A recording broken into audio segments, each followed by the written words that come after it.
বড় বোন যে মায়ের মতো স্নেহ করে,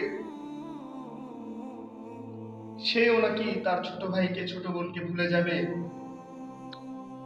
আসলে কতটুকু যন্ত্রণা ভয় ভীতি ওই সময় হবে, যার কারণে রক্তের সম্পর্ক ছিন্ন হয়ে যাবে, একজন আরেকজনকে চিনবে না। ওই মুহূর্তে আমার আপনার দয়ার নবী